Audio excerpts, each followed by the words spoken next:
दोस्तों, आज हम आपके लिए एक ऐसी मोटिवेशनल स्टोरी लेकर आए हैं जो आपको सिखाएगी कि जब जिंदगी में हर दरवाजा बंद नजर आए, जब हालात पूरी तरह खिलाफ हों, तो आपको कौन से फैसले लेने चाहिए और कैसे आगे बढ़ना चाहिए। ये कहानी है डैन मिलमैन की, एक ऐसी सच्ची कहानी जो आपके सोचने का नजरिया बदल सकती है। अगर आपने कभी खुद से ये सवाल किया है कि मैं अपनी जिंदगी में सही रास्ता कैसे चुनूं, तो इस वीडियो में आपको वो जवाब मिल सकते हैं।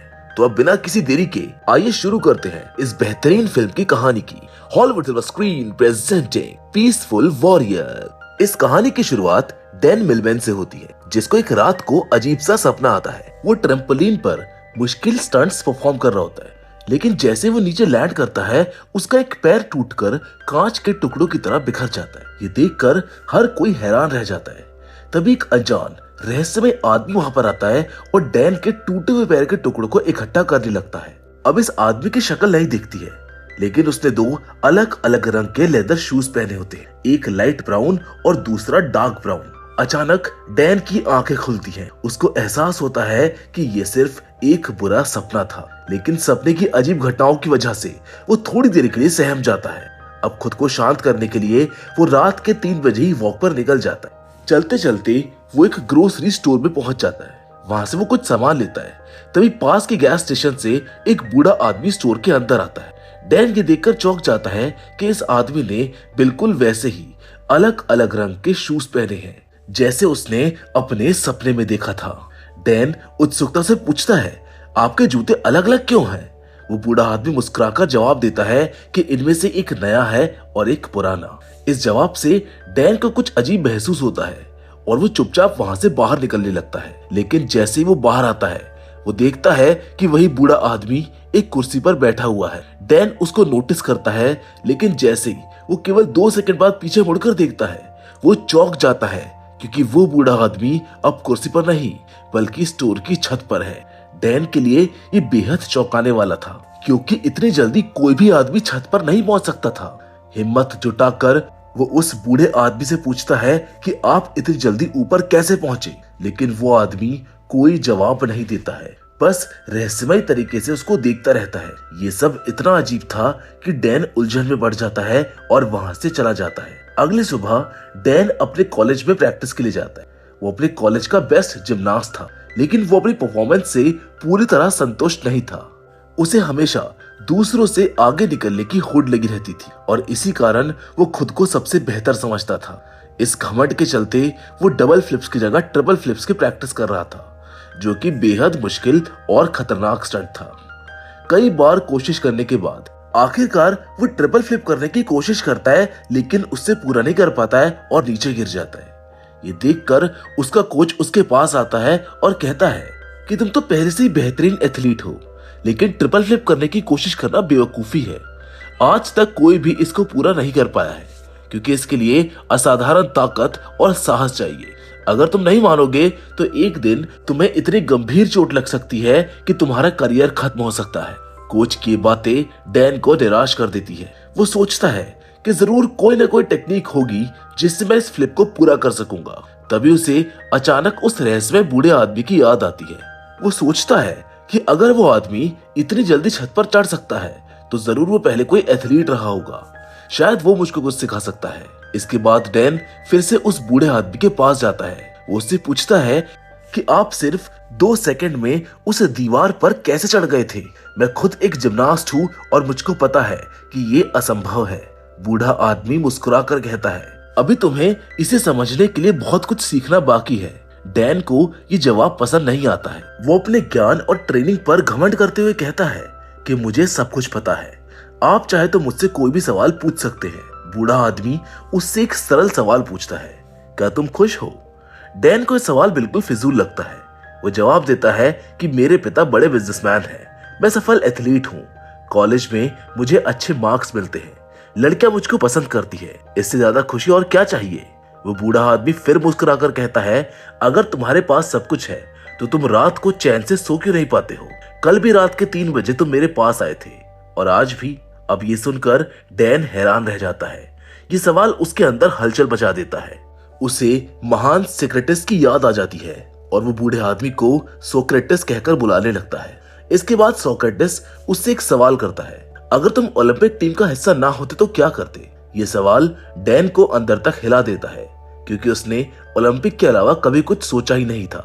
अब डैन इस अजीबोगरीब आदमी के बारे में ज्यादा सोचने की कोशिश नहीं करता है। वो अपने पुराने रूटीन में लौट जाता है, पार्टी, लड़कियां, शराब और मौज मस्ती।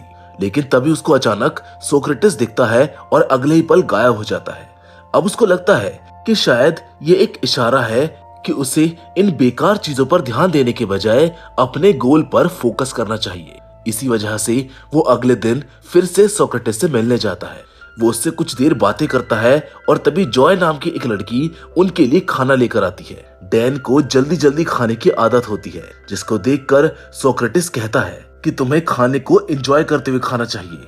आखिर तुम्हें इतनी जल्दी किस बात की है? फिर वो डैन से कहता है कि अगर तुम्हें मेरे साथ ट्रेनिंग करनी है तो तुम्हें क्लब, शराब, लड़कियां, ड्रग्स और मीट से दूर रहना होगा। डैन को ये शर्त अजीब लगती है। उसे अपने ऊपर घमंड था, इसलिए वो कहता है, आपको लगता है कि मैं ये सब करते हुए ट्रेनिंग नहीं कर सकता हूँ? सोक्रेटिस उसकी परीक्षा लेने के लिए कहता है। वो बोलता है कि अगर तुम इतने आत्मविश्वासी हो तो इस टेबल के ऊपर 5 मिनट तक स्टेबल होकर खड़े रहो। डैन घमंड में टेबल के ऊपर चढ़ जाता है, लेकिन 3 मिनट भी ठीक से खड़ा नहीं रह पाता है और गिर जाता है। डैन का घमंड गुस्से में बदल जाता है। वो खुद को बेइज्जत महसूस करते हुए वहां से जाने लगता है। तभी सोक्रेटिस उसको रोककर कहता है कि आत्म अनुभव यानी कि सेल्फ एक्सपीरियंस हमें एक नई चीज सिखाती है। हमारे अंदर ही हर सवाल का जवाब मौजूद है, इसीलिए बाहर इनको ढूंढने की जरूरत नहीं है। जब तुम अपने भीतर झांकोगे तो समझोगे कि रातों को तुम्हें नींद क्यों नहीं आती है। तुम्हारा सबसे बड़ा डर तुम्हारा अंदरूनी खालीपन है। इसके बाद वो डैन को समझाता है कि एक एथलीट भी एक योद्धा की तरह ही होता है। जिसका शरीर जितना ज्यादा मजबूत होगा उतना ही उसका मनोबल भी मजबूत होगा। वो कहता है कि अब तुम्हारी ट्रेनिंग शुरू करने का समय आ चुका है। हम तुम्हारी ट्रेनिंग कल से ही शुरू करेंगे। और अगले दिन डैन जब कॉलेज प्रैक्टिस के लिए पहुंचता है तो देखता है कि उसके दोस्त काइल का हाथ प्रैक्टिस के दौरान फ्रैक्चर हो गया है। अब वो ओलंपिक में क्वालिफाई नहीं कर पाएगा। कोच ये देखकर चिंतित हो जाता है, क्योंकि काइल टीम का सबसे अच्छा पामेल हॉर्स एथलीट था। अब रात को डैन सोक्रेटिस के पास पहुंचता है, जो उस वक्त एक कार को ठीक कर रहा होता है। वो डैन से एक रिंच मांगता है। डैन आलस में रिंच उसकी तरफ फेंक देता है, लेकिन सोक्रेटिस बिना देखे ही उसे हवा में पकड़ लेता है। ये देखकर डैन चौंक जाता है और दोबारा ये परखने के लिए एक और रिंच फेंकता है, जिसे सोक्रेटिस फिर से हवा में पकड़ लेता है। ये देखकर डैन के दिमाग में सवालों की बौछार होने लगती है कि कोई आदमी इतना सचेत कैसे हो सकता है। सोक्रेटिस मुस्कुराते हुए कहता है कि डैन का दिमाग हर वक्त एक फालतू विचारों में उलझा रहता है और सबसे महत्वपूर्ण ट्रेनिंग यही है, दिमाग पर काबू पाना, क्योंकि अनावश्यक विचार हमें लक्ष्य से भटका देते हैं। इसके बाद सोक्रेटिस डैन को थप्पड़ मारकर उकसाता है और कहता है कि उसे वापस पंच करना चाहिए। पहले तो डैन शांत रहता है, लेकिन बार बार उकसाने पर वो हमला करने की कोशिश करता है। हालांकि सोक्रेटिस बड़ी आसानी से उसको जमीन पर पटक देता है, जिसके बाद वो उसको उठाकर समझाता है कि उसने 2 गलतियां की। पहली, वो गुस्से में आ गया, जिससे उसका ध्यान पंच करने में नहीं बल्कि उसको हराने में चला गया। दूसरी गलती ये थी कि उसने अपने दिमाग को नियंत्रित नहीं किया। वो कहता है कि बदले की भावना और दूसरों से श्रेष्ठ बनने की होड़ इंसान को कमजोर बना देती है। सोक्रेटिस डैन से कहता है कि अगले दिन सुबह उसे कैंपस ब्रिज पर मिलना होगा। डैन ठीक वैसा ही करता है और जब ब्रिज पर पहुंचता है तो सोक्रेटिस उसे अचानक पानी में धक्का दे देता है। गुस्से में डैन पानी से बाहर आता है और चिल्लाने लगता है कि तुमने ऐसा क्यों किया। सोक्रेटिस मुस्कुराते हुए कहता है कि शायद वो पिछली रात की बात भूल गया। ब्रिज पर आते समय उसके दिमाग में सिर्फ ट्रेनिंग थी, लेकिन पानी में गिरते ही उसका दिमाग बेकार की भावनाओं से भर गया और वो गुस्से में आ गया। डैन चिढ़कर कहता है कि उसके दिमाग में कोई कचरा नहीं भरा है, लेकिन सोक्रेटिस उसको देखता है और कहता है कि अभी भी उसका ध्यान सही जगह केंद्रित नहीं है। वो डैन को समझाता है कि जब वो पूरी तरह से वर्तमान क्षण में रहना सीख जाएगा तब उसको अपनी असली क्षमताओं का एहसास होगा। अब इस सीख को अपनाते हुए डैन अगले दिन अपनी प्रैक्टिस पर जाता है। वहां कोच काइल के चोटिल होने की वजह से पामेल हॉर्स के लिए टेस्ट लेता है। इस बार डैन सोक्रेटिस की बातें याद रखते हुए अपना ध्यान पूरी तरह केंद्रित करता है और अपनी मानसिक शक्ति का नियंत्रण रखते हुए सारे स्टंट्स को काइल से भी बेहतर तरीके से परफॉर्म करता है। डैन की स्किल देखकर सभी हैरान रह जाते हैं क्योंकि वो पहले ही एक शानदार जिमनास्ट था, लेकिन इस बार उसने खुद को भी पीछे छोड़ दिया था। डैन उत्साहित होकर सोक्रेटिस को बताने जाता है कि उसकी तकनीक काम कर गई। वो कहता है कि उसने वो कर दिखाया जो खुद उसको भी असंभव लगता था। उसने ये भी महसूस किया कि उसके दोस्त उसकी सफलता से जल रहे थे, लेकिन सोक्रेटिस को इसमें कोई दिलचस्पी नहीं होती है। ये देखकर डैन चुप हो जाता है और पूछता है कि क्या उसको ये उपलब्धि अच्छी नहीं लगी। सोक्रेटिस जवाब देता है कि डैन अभी भी अतीत में जी रहा है। वो आज भी अपनी सफलता पर गर्व कर रहा है, जिसका मतलब है कि वो अब तक की सिखाई गई सारी बातें भूल चुका है। सोक्रेटिस कहता है, आज तुम्हारी ट्रेनिंग नहीं होगी, तुम यहाँ से चले जाओ। डैन वहां से जाने लगता है, लेकिन वास्तव में वो जाता नहीं है। वो छिपकर सुबह होने का इंतजार करता है और जैसे ही सुबह होती है वो सोक्रेटिस का पीछा करने लगता है। उसको जानना था कि आखिर सोक्रेटिस कहाँ जाता है। वो देखता है कि सोक्रेटिस उसकी प्रैक्टिस रूम में चला जाता है। ये देखकर डैन चौंक जाता है। अंदर जाकर वो देखता है तो उसको पता चलता है कि सोक्रेटिस ऊंचे पोल पर बैठा हुआ है। अब डैन भी जैसे तैसे वहां पर चढ़कर बैठ जाता है। अब जैसे वो ऊपर पहुंचता है उसको बहुत अजीब महसूस होता है। वो सभी खिलाड़ियों के दिमाग को पढ़ने लगता है और उनकी बातें सुन सकता है, लेकिन सबसे चौंकाने वाली बात ये होती है कि वो खुद को अपने ही प्रतिरूप को प्रैक्टिस रूम में आते हुए देखता है। ये देखकर डैन घबरा जाता है और डर के मारे नीचे गिर जाता है। गिरते ही अचानक उसकी आंखें खुल जाती है और उसको एहसास होता है कि ये सब एक भ्रम था। ना तो सुबह हुई थी और ना ही उसने सोक्रेटिस का पीछा किया था। डैन की जिंदगी में अचानक एक मोड़ आता है जब उसको महसूस होता है कि सोक्रेटिस उसके दिमाग से खेल रहा है। सोक्रेटिस उसको बताता है कि अभी सीखने के लिए बहुत कुछ बाकी है, लेकिन डैन डर चुका होता है। वो वहां से भाग जाता है, जिसके अगले दिन उसके प्रैक्टिस में गलतियां होने लगती है। उसका कोच उससे कहता है कि उसका ध्यान भटका हुआ है। कोच उसे कुछ दिन आराम करने की सलाह देते हैं। धीरे धीरे डैन का आत्मविश्वास डगमगाने लगता है। इस दौरान कॉलेज में जॉय से मुलाकात होती है, जिससे वो अपनी चिंता साझा करता है कि सोक्रेटिस की ट्रेनिंग के फायदे होने की बजाय वो और भी ज्यादा कमजोर होता जा रहा है। जॉय उसको सलाह देती है कि उसे इस बारे में सोक्रेटिस से बात करनी चाहिए। जब डैन अपनी परेशानी सोक्रेटिस को बताता है तो वो उसको सामाजिक कार्य जैसे सफाई, टॉयलेट क्लीनिंग और वॉशिंग में लगा देता है। इस दौरान डैन अपनी पुरानी आदतें, ड्रिंक्स, ड्रग्स, क्लब और लड़कियों को छोड़ देता है, लेकिन फिर भी उसको लगता है कि वो कमजोर होता जा रहा है। जब डैन गुस्से में आकर सोक्रेटिस से सवाल करता है कि टॉयलेट साफ करके वो कौन सा योद्धा बन सकता है, तो सोक्रेटिस उसको समझाने की कोशिश करता है कि ये सब उसकी मानसिकता बदलने के लिए था, मगर डैन इसको समझ नहीं पाता है और गुस्से में वहां से चला जाता है। डैन वापस अपने पुरानी जिंदगी में लौट जाता है। शराब, क्लब और दोस्तों के साथ वो खालीपन में डूब जाता है। अब एक दिन जब वो तेज बाइक चला रहा होता है तो उसका भयंकर एक्सीडेंट हो जाता है, जहां होश में आने पर उसको पता चलता है कि उसकी दाहिनी टांग पूरी तरह से चकनाचूर हो चुकी है।